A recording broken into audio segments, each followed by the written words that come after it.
மதுரை மருத்துவக் கல்லூரியில் வாக்கு எண்ணிக்கும் மையம் உள்ளதால் உடல் தானம் செய்தவரின் உடலை பெற்றுக்கொள்வதில் குழப்பம் ஏற்பட்டதால் உறவினர்கள் அதிருப்தி அடைந்துள்ளனர்.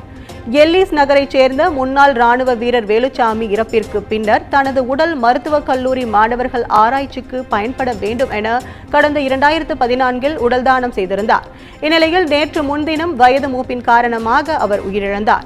இதையடுத்து அவரது மகன் சுவாமிநாதன் மருத்துவத்துறை அதிகாரிகளுக்கு தகவல் கொடுத்து உடலை கொண்டு வந்துள்ளார்.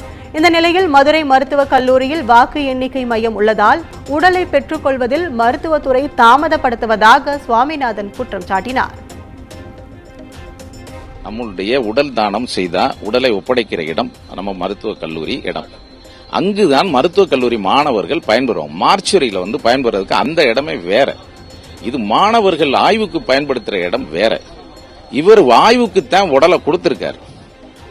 இவரை கொண்டு போய் மார்ச்சரி கொண்டு வாங்கன்னு சொல்றது காரணம் என்ன சொல்றாங்கன்னா, ஏன் கொண்டு வர சொன்னீங்க இங்க அப்படின்னு கேட்கல. நாங்க அங்க தேர்தல் ஓட்டு பெட்டி எல்லாம் இருக்கிறதுனால உள்ள அனுமதிக்கல. அப்ப 1:30க்குள்ள வந்துருங்கன்னு ஏன் சொன்னீங்க அப்படின்னா அவரும் கேட்டாங்க, கண்டிச்சாங்க. இப்போ திருப்பி மாவட்ட ஆட்சித்தலைவர்கிட்ட எதுவும் சிரமம் இருக்கான்னு கேட்டாங்க. அதை கேட்டதுக்கு அப்புறம் மாவட்ட உதவியாளர் சரி வரட்டும் அப்படின்னு சொன்னாங்க. திருப்பி மாவட்ட ஆட்சித்தலைவர்கிட்ட கேட்கணும் அப்படின்னு சொல்லிட்டாங்களாம். திருப்பி சொல்ற போது 1:30க்கு வந்துட்டோம், அந்த உடலை வெளியில வச்சிருக்கோம். அந்த உடலை நம்ம முறைப்படியா உடலுக்கு மரியாதை. இப்ப காவல்துறை இருக்காங்க, ஒரு பிணம் போகுது அப்படின்னா நான் அதை சொல்றேன், பிணம் யாரோ ஒருவர் அவங்க தொப்பியை கழட்டிட்டு சல்யூட் அடிக்கணும். இல்ல சாரி, தொப்பியை அணிஞ்சிட்டு சல்யூட் அடிக்கணும். அப்புறம் அந்த நடைமுறையெல்லாம் அவங்களுக்கு இருக்கு, காவல்துறைக்கு தெரியும். அவர் முன்னாள் விமானப்படை வீரர். அவர் 10,000 மரக்கன்றுகள் நட்டிருக்கிறார். அவர் INA விடுதலை போராட்ட வீரருடைய சங்கத்தில் இணைந்து செயல்பட்டவர். இப்படி நிறைய பண்புகள் உடையவர்.